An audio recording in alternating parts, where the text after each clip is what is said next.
Cancer care is here and involves unlocking the secrets encoded in the tumor genome.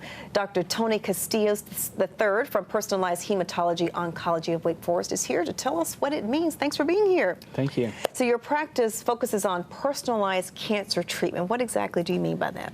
Personalized cancer treatment involves the individual and basically understanding what the cancer is doing in the patient. And so for many years we've looked at studies where 15,000 patients were on a clinical trial. They were treated and we tried to find better treatments. Now we have the ability to actually look at the human genome and actually take the entire by doing a biopsy on the patient's tumor, we can then make a gene chip, and that gene chip can look at the 30,000 human genome set, and then we can decide which genes are involved in the tumor cells and see which is causing the tumor cells to divide quickly, and then we can choose therapies to treat the patients based on which pathways within the cells that the tumors are causing, the pathways are causing the tumor cells to divide. So it sounds to me like it's personalized. It's not just treating a cancer patient the way you treat dozens or hundreds of others. It's treating that cancer patient with whatever he or she specifically needs. That's correct. So the therapy is to actually it's different in each patient, and each patient's response to the tumor is different, so you have to take that into account.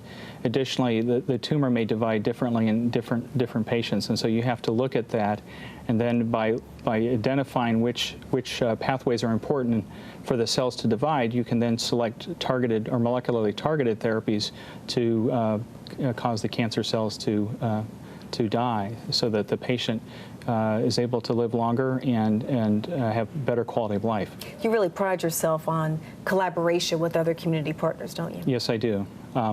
I've been the cancer care chairman at Nash General Hospital in Rocky Mount for the last 5 years, and I've set up clinical trials there with the University of North Carolina as an affiliate site, as well as been busy collaborating with multiple physicians, including interventional radiologists and pathologists, to actually introduce this therapy to patients so that they can benefit from it.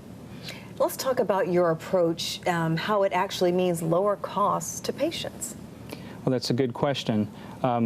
Some patients may get therapy that may be useful or not useful on their first time around. And what's important is to identify what's the best therapy, and so by selecting the best therapy up front and treating them based on what the tumor is doing, by looking at the blueprint of the tumor, you can provide more effective therapy. And second of all, some patients may not have good therapies because we may not have good drugs developed for the pathways which the tumors are dividing through or the cells are growing. And in that case, it's better to then identify if there is a clinical trial available to the patient where there's a drug that's been developed for that particular pathway, so that they can be offered that, like at the National Cancer Institute in Bethesda, Maryland.